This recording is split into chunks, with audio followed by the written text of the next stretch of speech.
Eh bien, chers amis, j'ai le plaisir de vous dire que nous sommes au point techniquement. Donc ça, c'est cool.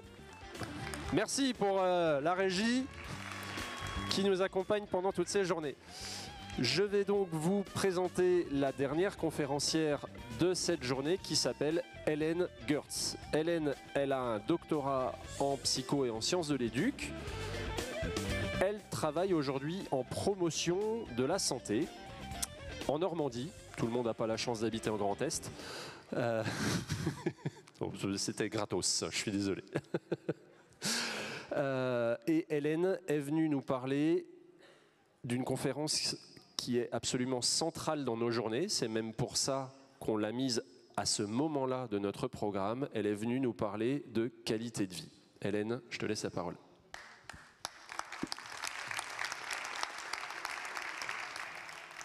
Bonjour à tous, bonjour à toutes. Bonjour, ça ne met pas du tout la pression d'être centrale. Et puis pour quelqu'un qui vit maintenant à l'ouest, être centrale, c'est pas si mal dans le fond. Alors, moi je suis là aujourd'hui donc pour vous parler, pour échanger avec vous sur ce mot qu'on dit souvent quand on parle d'autodétermination. On parle souvent en lien du mot qualité de vie. Vous êtes d'accord avec moi, c'est souvent très très connecté. Et donc ce que je vous propose, c'est qu'on prenne un petit temps ensemble pour essayer de co-construire, mais qu'est-ce qui se cache derrière ce fameux mot qu'est la qualité de vie. Ok ? Le programme vous va ? De toute façon, si vous m'aviez dit non, j'avoue que j'aurais fait quand même la même chose. Alors, moi ce que j'aime bien aussi, c'est un peu déconstruire les mots, ou en tout cas aller chercher ce qui se cache derrière. Alors j'ai pas été chercher bien loin, mais pour le mot qualité de vie, on entend déjà le mot qualité. Ok. Et donc ce que je vous propose, c'est qu'on aille voir un petit peu c'est quoi ce mot qualité. Et puis quand on parle d'autodétermination, on dit souvent qu'il faut partir des forces, il faut partir des talents, il faut partir des ressources, il faut partir et mettre en avant les qualités. Et comme je vous ai dit que je voulais qu'on travaille un peu ensemble ce soir, je suis peut-être un petit peu tôt pour dire ce soir. Comme je vous ai dit que je voulais qu'on travaille ensemble, j'aimerais bien apprendre à vous connaître et à savoir un peu quelles qualités vous avez. Alors, j'ai créé pour l'occasion une magnifique roue des qualités. Elle est quand même plutôt sympa, non? Vous trouvez pas? Ah. Alors, ce que je vous propose, c'est que, et c'est là qu'on voit tout mon talent technologique, hop, si ça marche, oui, c'est qu'on puisse ensemble tourner la roue des qualités, ok? Donc la roue des qualités va tourner, il y a une qualité qui va être sélectionnée, qui va ressortir, et si vous pensez que vous avez cette qualité, je vous invite à applaudir, ok? Comme ça permet de vous connaître un petit peu. Vous êtes prêts? On fait tourner la roue? J'ai l'impression d'être au juste prix tard l'époque, quoi. Ta-la-la.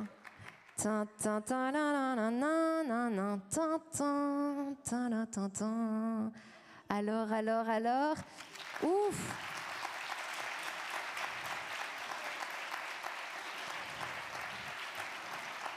Nous avons donc ici des gens gentils. Ce qui est plutôt cool parce qu'après, comme on va faire la synthèse des ateliers qui va être de l'ordre d'une catastrophe, on sait que vous allez être gentils avec nous. Et ça, c'est super cool, merci. Bon, je la refais retourner, comme ça on est bien là-dessus. J'enlève quand même gentil parce qu'il ne s'agirait pas de tomber 2 fois dessus. Attention, rien ne va plus rouler jeunesse. Alors, qui ici est honnête? Ok. Donc ça veut dire qu'en plus, ce qui a été dit dans les ateliers, on peut y croire parce qu'on est face à plein de gens qui sont honnêtes. Alors, qui ici, parmi vous, est modeste? Ok. Ça explique pourquoi ils ont beaucoup applaudi aux 2 premières. Nettement moins à la 3e. Ok. Pas mal. J'aurais bien aimé tomber sur marrant parce que je trouve que quand c'est marrant, après on peut demander au voisin s'il est d'accord sur le fait que son voisin est marrant. Et souvent, c'est pas la même version des faits. On sent que c'est quelque chose de très subjectif, le côté marrant, mais le sort a fait que on va pas pouvoir vous juger là-dessus. Vous voulez retourner? Allez, heureusement que la régie a tout préparé. Oh, ben j'ai tout remis. Bon, ben, on réessaye une fois, mais après on arrête. Hein. Sinon, je peux faire ça pendant 30 minutes. Hein. Ah non, non, non, non, non. Attends. Ah, bon, ben, on le savait que vous étiez déjà tous et toutes honnêtes. Toutes mes félicitations. Bien. On dira plus rien. Tout à fait. Merci beaucoup. Alors, on a un peu regardé nos forces, on a un peu regardé nos qualités. Alors, on n'en a sorti que 2, hein, pas beaucoup. Mais je pense que ça montre qu'on a tous et toutes des qualités. On a tous et toutes des forces. On ne se résume évidemment pas à nos faiblesses. Et puis, comme on m'a dit, bah, moi, je suis là pour essayer d'expliquer les mots. Ça veut dire quoi, qualité de vie? Je me suis dit, bah, je vais commencer par qualité. Et quand on veut expliquer un mot, un truc qui marche plutôt bien, c'est d'aller dans le dictionnaire. Donc, je suis allée voir dans le dictionnaire, qu'est-ce que c'est une qualité? Alors, il y a plein de définitions. Moi, j'en ai choisi 2.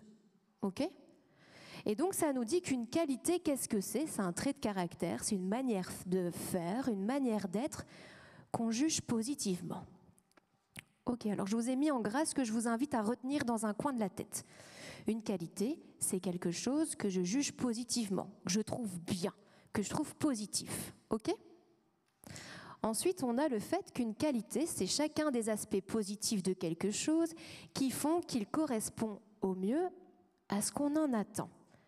Donc, qualité, c'est quelque chose de positif, quelque chose que je trouve bien, et c'est quelque chose qui correspond à ce que je veux, à ce que j'attends.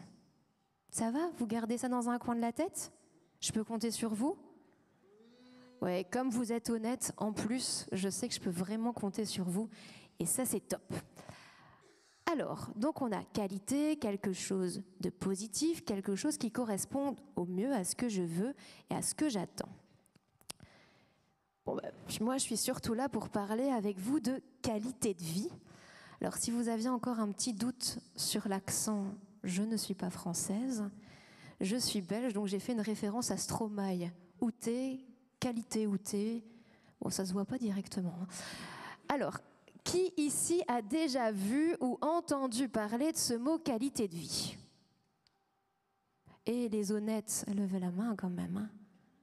Ok, pas mal de gens. Et en effet, c'est assez classique parce que le mot qualité de vie, on entend beaucoup parler, on le voit beaucoup. Je dirais même qu'on le voit de plus en plus, bien qu'on le voit dans les politiques, on le voit dans les politiques publiques notamment. Puis je ne sais pas si vous savez, mais en France, dans les années 70, vous avez eu un ministère de la qualité de vie. Il a duré 5 ans. Hein. Après, vous avez eu un ministère du temps libre. Il a duré 3 ans. Et moi, si j'étais née, à votre avis?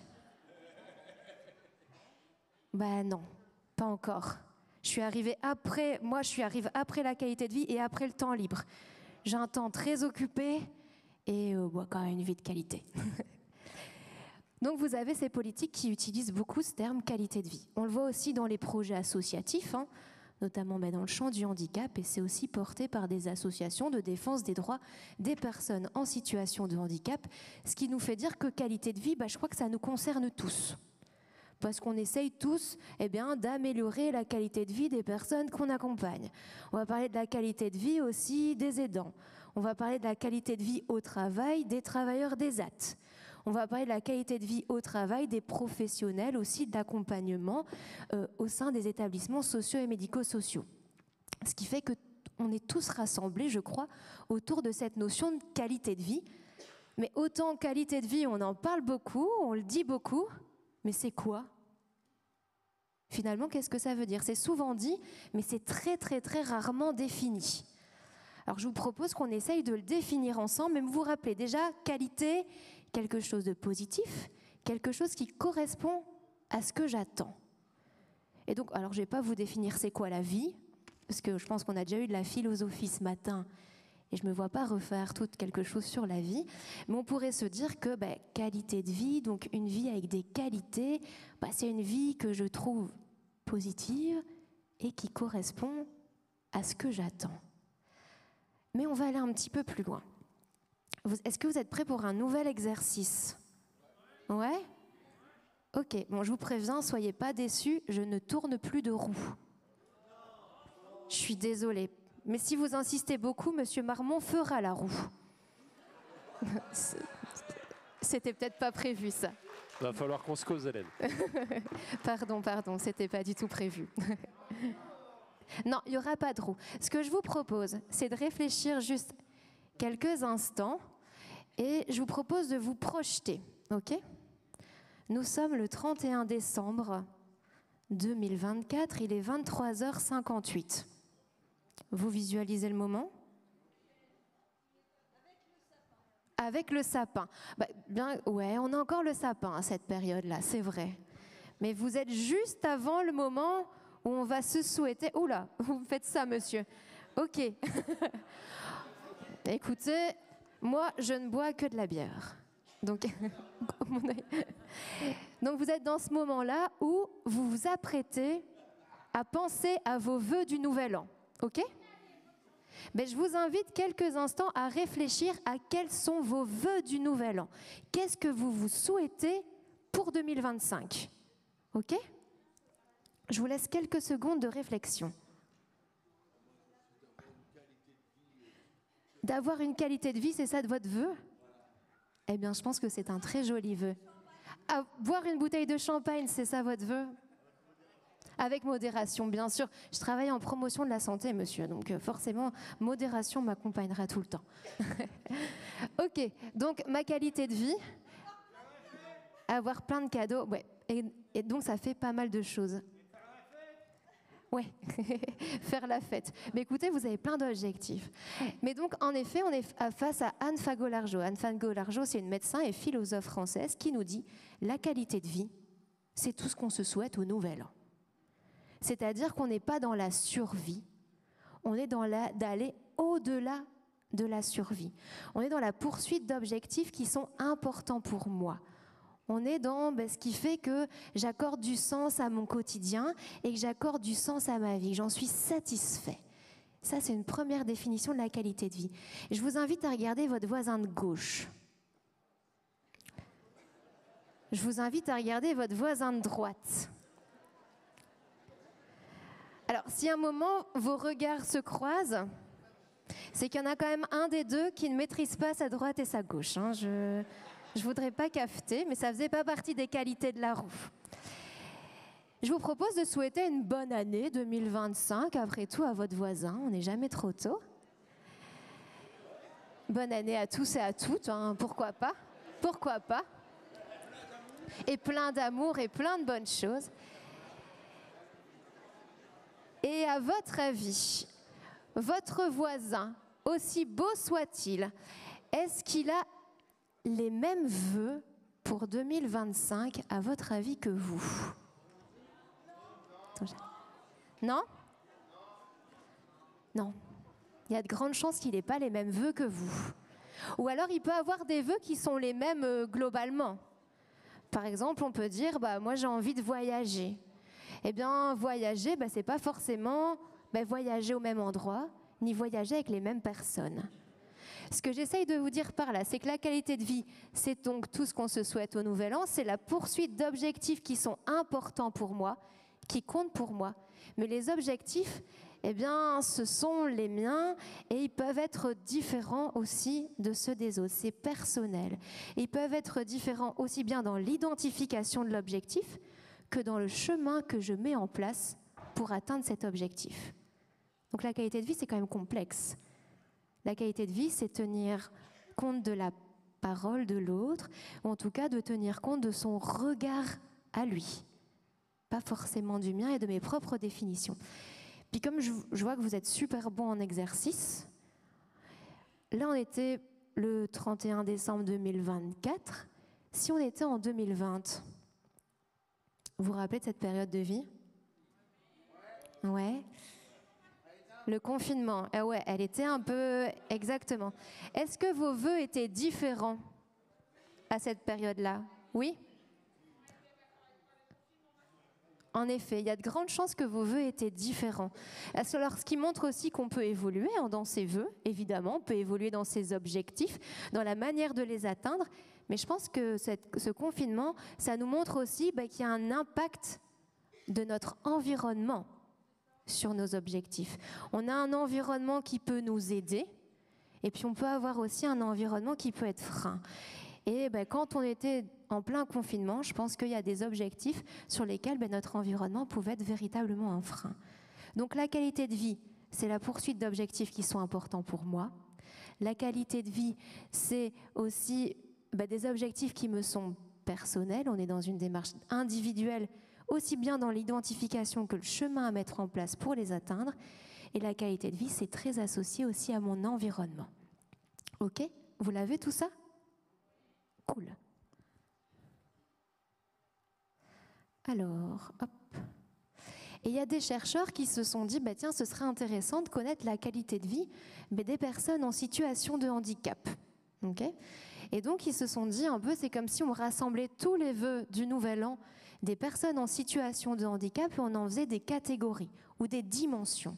Et donc, vous êtes là face à un modèle de Shalhock et Verdugo et il y a beaucoup de chercheurs qui se sont centrés sur ce modèle et le but c'était de savoir c'est quoi la qualité de vie. Vous voyez qu'il y a 8 dimensions. Ça a été validé dans le champ de la déficience intellectuelle, mais pas que, du trouble du spectre de l'autisme, etc., etc. Donc c'est le modèle le plus connu quand on parle de qualité de vie dans le champ du handicap. Et vous voyez, donc si on est sur la partie domaine, la qualité de vie, c'est le bien-être émotionnel.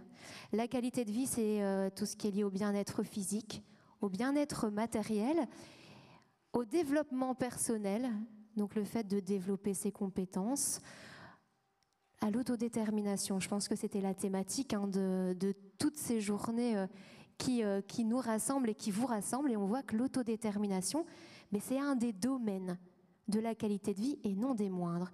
On voit aussi l'importance des relations avec les autres, puis l'inclusion sociale et les droits. Je pense qu'il y a plein de mots-clés qui étaient là tout au long de votre événement, notamment la question de l'autodétermination, de l'inclusion sociale et des droits.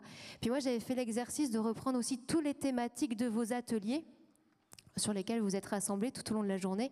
Et vous voyez qu'il y a plein de liens avec les ateliers et les différentes thématiques qui étaient abordées.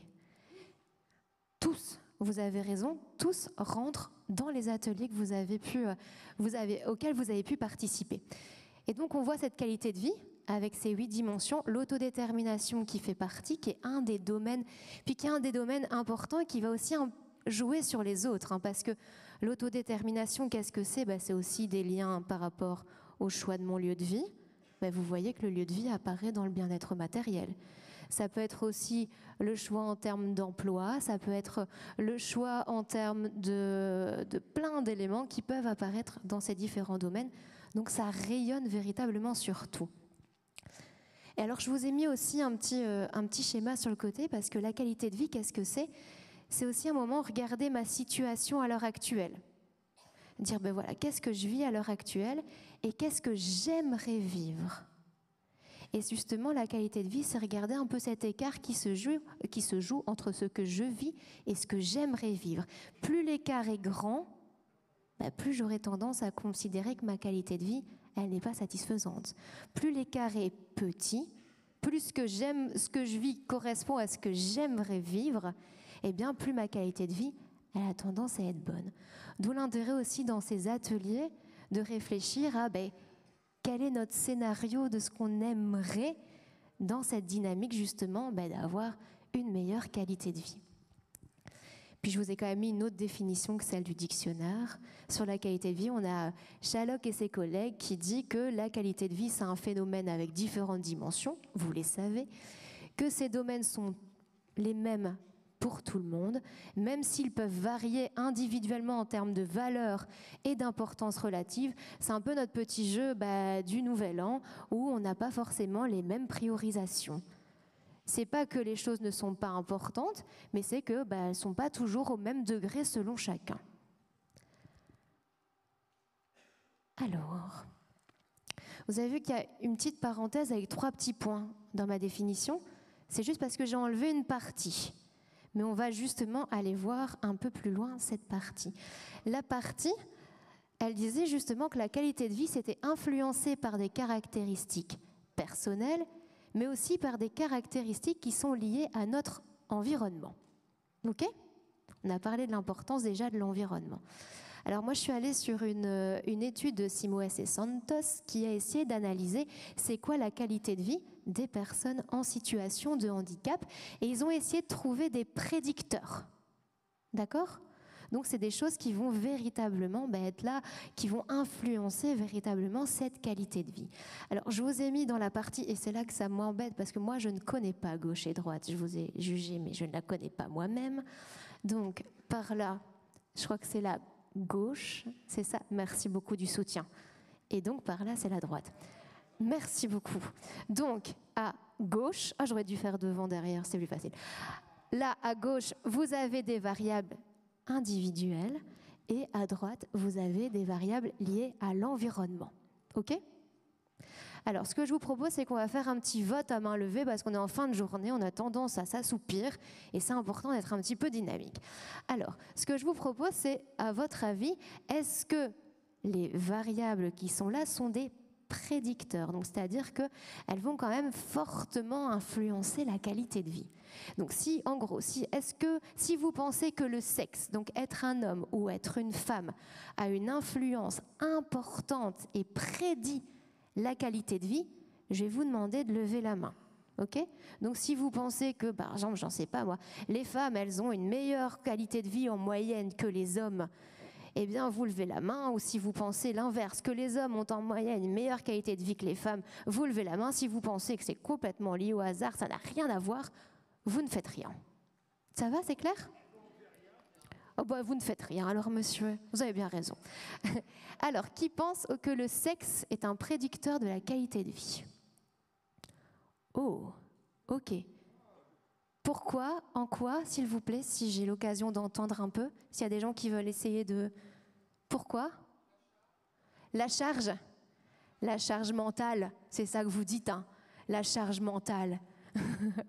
Ok, on garde ça dans un coin de la tête. Et la charge mentale, à cause de quoi ? Je ne vois pas, je ne sais pas qui a parlé, mais je présume que c'est une femme. Oui. Ah. La charge mentale ? Plus de choses à penser ? Pourquoi ?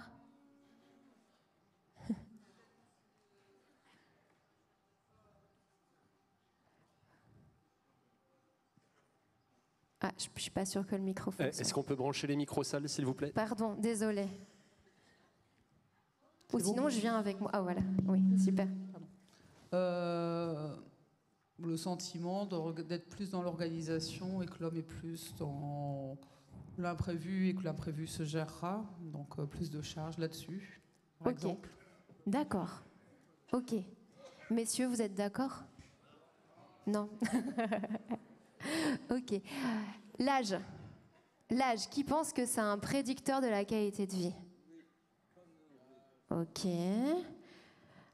Le handicap, ou le degré de sévérité du handicap, qui pense que c'est un prédicteur ? Ok, là j'ai plus de monde. Le lieu de vie. Le lieu de vie entre justement milieu plus ouvert, si je puis dire, et puis milieu plus institutionnel, si je puis dire, même si j'aime pas ce terme. Ok.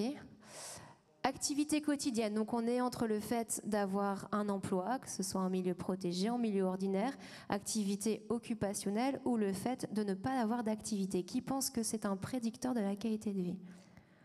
Ok. Et le dernier, la situation géographique. Vous avez levé la main tout le temps. Bon, je vous ai dit que j'avais fait un petit parcours en sciences d'éducation, donc c'est maintenant que je sors mon bic vert et mon bic rouge. Ça va ? Vous êtes prêts ?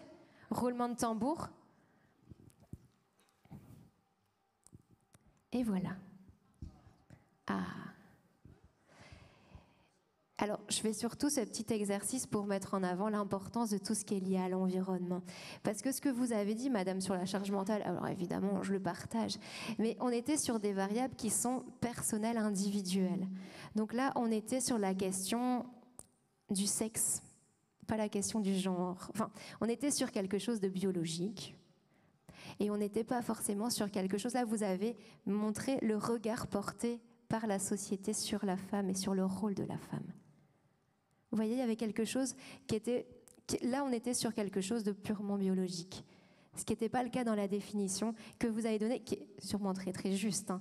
Mais vous voyez, non mais ça montre l'importance justement de l'environnement, du regard qui est posé par l'environnement et qui peut conditionner énormément de choses. On voit qu'en effet, le degré de sévérité du handicap, ça va jouer sur la qualité de vie. Plus la personne elle va avoir des difficultés de motricité, de difficultés aussi de communication, ben, ça a un impact sur la qualité de vie. Mais le but, c'est pas de se limiter à ça, c'est pas de se limiter aux difficultés, mais justement de pouvoir réfléchir eh bien, tout le soutien qu'on peut mettre en place pour venir justement en modifiant l'environnement, pour venir accompagner et mettre en valeur aussi toutes les ressources qui sont liées au handicap.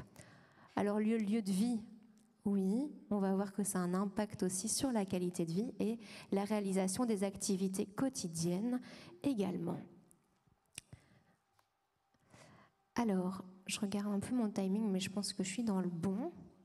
Oui, c'est bon, merci. C'est ma dernière slide, ici à cet égard-là. On est sur la qualité de vie. Je vais faire une petite synthèse de tout ce qu'on a pu énoncer ensemble. La qualité de vie, on est face à des domaines. Okay, donc la qualité de vie, qu'est-ce que c'est ? On refait un petit peu le tour. On est parti sur la notion de qualité. Qu'est-ce que c'est qu'une qualité ? Mais c'est quelque chose que je suis justement, que je retrouve de positif.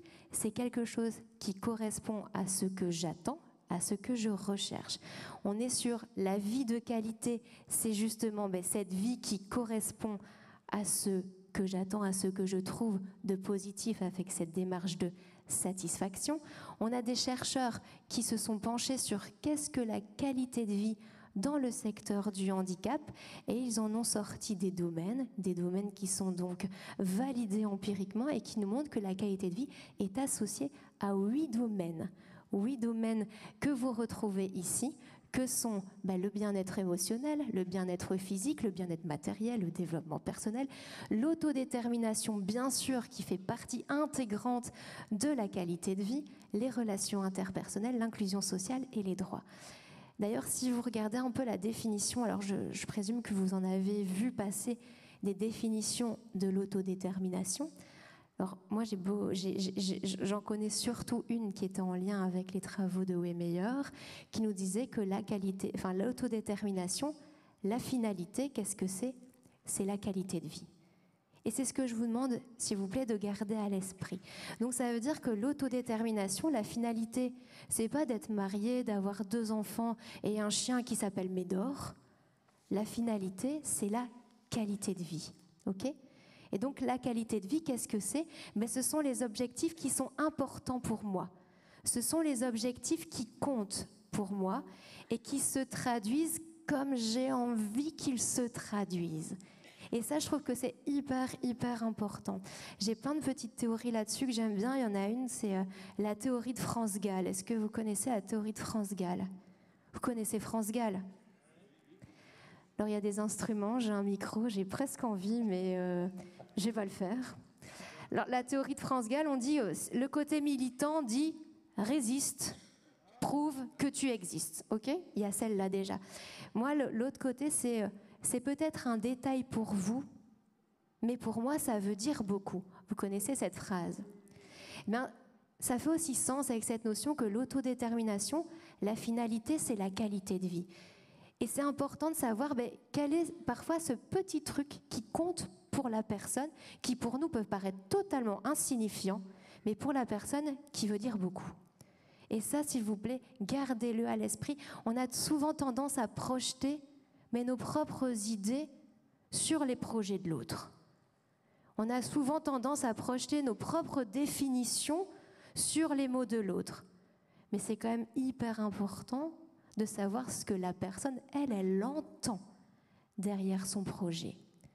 Parce que c'est sa qualité de vie à elle. J'avais eu l'occasion d'être un peu, par exemple, dans des EHPAD, et d'échanger avec des personnes âgées sur c'était quoi leur qualité de vie. Parfois, c'était des choses, pouvoir continuer à faire les poussières dans ma chambre, moi-même.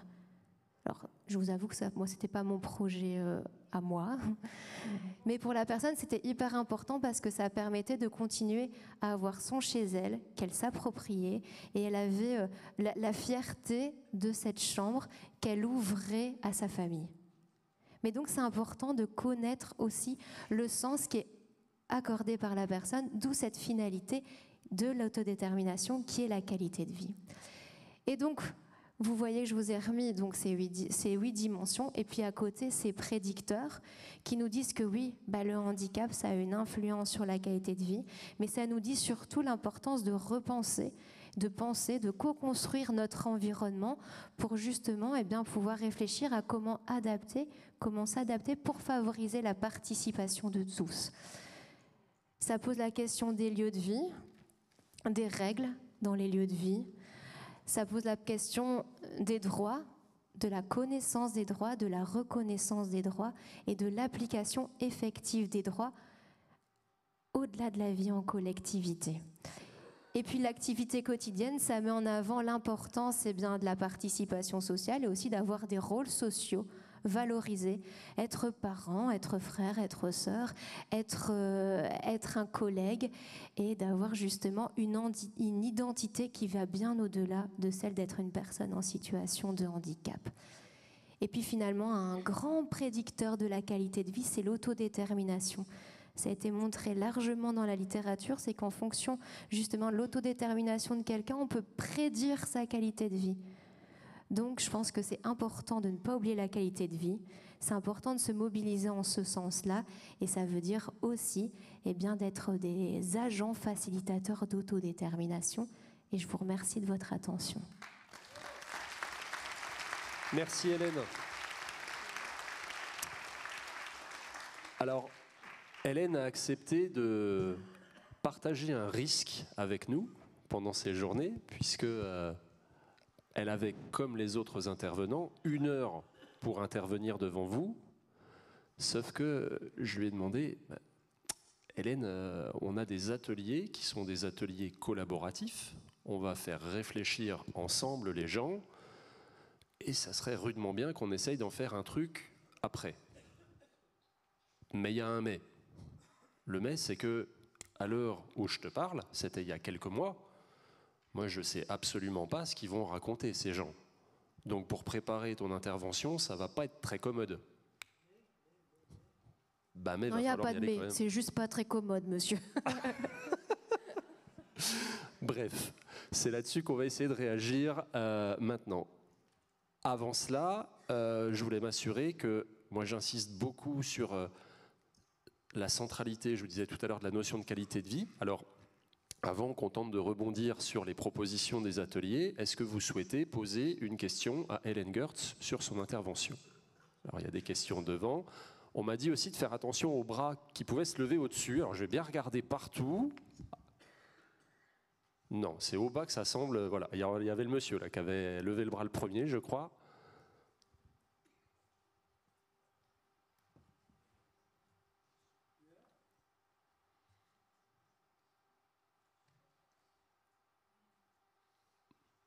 On vous laisse vous présenter. Est-ce que c'est possible d'allumer le micro salle, s'il vous plaît?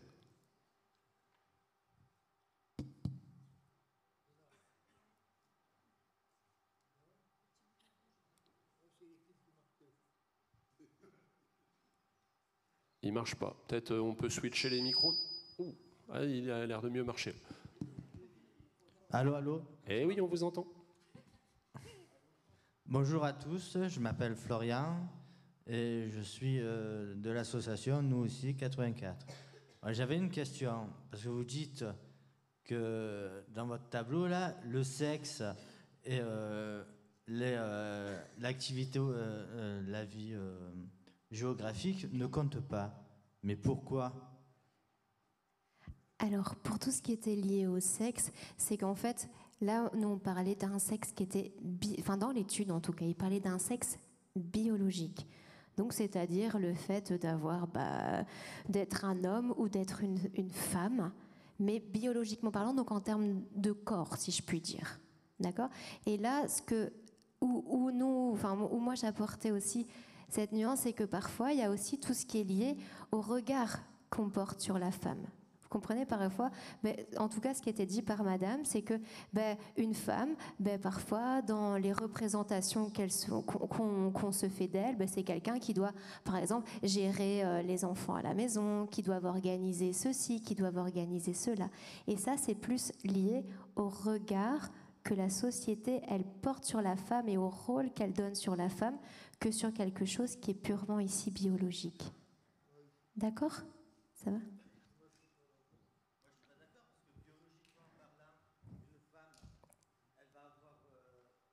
Attendez, on va vous ramener un micro parce que je ne suis pas sûr qu'au-dessus, ils réussissent à vous entendre. Je ne suis pas totalement d'accord, parce qu'une femme, elle va avoir son corps qui va se changer au bout quand il va avoir une partenariat ou quoi, il va avoir un enfant, son corps va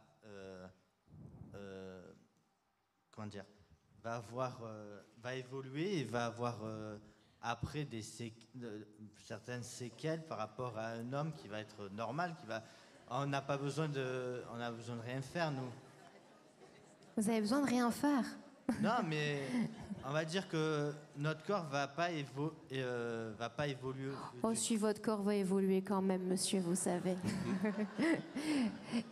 Mais oui, je vois ce que vous voulez dire. Mais en effet, on peut avoir un corps qui va évoluer, même lié à l'âge aussi. On peut avoir un corps qui va évoluer, en effet.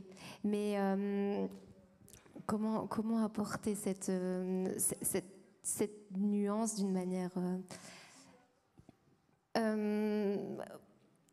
ouais. Alors, j'ai pas lu l'étude dont tu as parlé. Ouais, il faut faire gaffe avec les micros tout près des enceintes.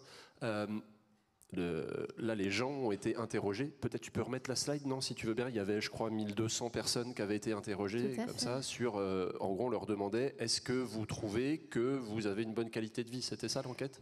Oui, c'était une question. C'était basé sur les 8 domaines ici, et puis on allait voir en fonction après des résultats sur la qualité de vie, on allait voir interroger selon les profils des personnes, et donc il y avait cette variable qui était liée au sexe. Et donc on voyait que dans les analyses qui ont été réalisées, elle ne ressortait pas en tant que telle comme un prédicteur. C'est ça. Et donc, oui, vas-y. Du coup, c'est pas parce qu'on est dans une certaine situation donnée qu'on la vit plus ou moins mal ou plus ou moins bien. Enfin, en tout cas, c'est ce qu'a montré l'enquête. Des fois, il y a plus d'effets, par exemple, du lieu de vie que du sexe, en l'occurrence, puisque c'était votre question. Mais dans cette étude, alors, on sait aussi que la science, elle avance en, des fois, démontrant que ce qui a été dit avant n'était pas vrai ou n'était pas complètement vrai. Donc, Loïc, Andrien, il nous a parlé d'enquête. Si vous avez envie de creuser cette question-là, on vous invite Bien sûr, et puis aller. on peut en discuter, et puis je peux vous la montrer. Moi, ce que j'ai essayé justement ici, dans ce cadre de cette présentation, c'était aussi de montrer cette importance de l'environnement, de comment il est organisé, et du regard aussi que porte l'environnement sur la personne individuellement, et que ça peut aussi changer la donne en termes de qualité de vie. Et puis là, on est sur des choses où ça ne veut pas dire que c'est toutes les femmes et tous les hommes. On est aussi sur des tendances. Alors, est-ce qu'il y a une autre question ? Oui. Alors, il y en a même plein. Je ne sais pas si on aura le temps de toutes les prendre, mais on va commencer. Bonjour Hélène. Bonjour. Je m'appelle Michael. C'est pour vous dire que je suis d'accord avec ce que vous avez mis tout à l'heure sur le tableau, le sexe, là. Parce que il y a quand même des filles qui sont mineures, et les mineurs, pas touche. Je dis ça au nom pour les hommes. Parce qu'il y a des hommes qui font n'importe quoi et qu'il faut qu'ils arrêtent ça, parce que il y a des mineurs et ils peuvent se retrouver en prison, les hommes qui font ça, et voilà quoi. Et même chez les majeurs, il faut un consentement. Voilà, exactement. Quoi qu'il arrive. Exactement. Mais ça, on reviendra dessus dans la question des ateliers, parce qu'il y a eu des ateliers sur tout ce qui est vie intime, affective et sexuelle. La question suivante. Bonjour, je m'appelle Benoît, je viens de la Meuse. Je suis administrateur de l'ADAPEM de la Meuse. Moi, ma question, comment vous dites 1,2 ? Comment je dis 1,2 ? Ouais, 1,2. Non, mais comment vous coupez ? Comment je coupe quoi, monsieur? Je crois que c'était l'échantillon de l'enquête où c'était écrit à l'anglaise. En fait, c'était pas 1,2, pardon. c'était 1200 quelque chose. Oui, pardon, c'est 1200. Non, les gens étaient entiers. Non, mais vous faites bien de le dire parce que c'est vrai que c'est une manière d'écrire et qu'elle n'est pas forcément toujours très claire. Et donc, merci de me le signaler parce que c'est vrai que ça peut créer des mécompréhensions. Je changerai ça. Merci Benoît pour cette mise en accessibilité. On va prendre une dernière question, puis après on essaiera de passer sur ce qui est ressorti des ateliers. Bonjour. Alors attendez, ça va être monsieur, ouais, je suis désolé. Allez-y. Bonjour, je m'appelle Loïc et j'ai un peu la même question parce que quand c'est écrit comme ça, j'ai pas trop compris ce qui était marqué en gros. Et en fait, c'est intéressant. Et voilà. Et merci Hélène. Merci à vous. Merci. Alors, on va vous donner le micro puisque je crois que vous avez vraiment très envie de poser votre question et après vraiment on enchaînera. Merci. Bonjour Hélène. Bonjour.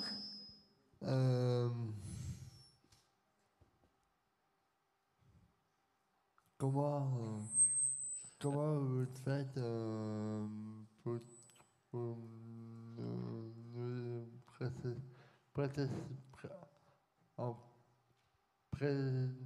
présenter ça? Comment vous faites? Comment je fais pour présenter? Alors déjà ça se prépare. Donc on essaye de prendre du temps, de beaucoup lire, de rencontrer des gens aussi, les échanges, les questions, c'est hyper intéressant parce que ça permet aussi d'apprendre plein de trucs. Et donc c'est de la préparation, de l'échange et puis de la présentation pour après en rediscuter.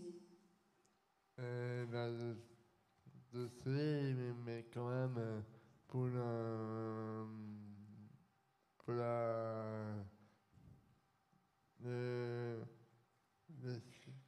cycle de la fille,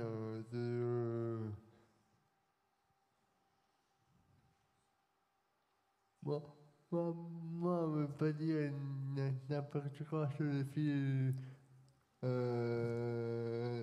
des mineurs et tout ça. Mais faut pas y toucher, là. Non, mais on en revient sur l'importance du consentement. En effet. Autrement, pour aller à la prison, mais les policiers veulent nous mettre les malades derrière le dos, on peut se retrouver en prison. Mais comme on est majeur, des adultes et pas des enfants, que des adultes. Qui sont d'accord. Qui sont d'accord.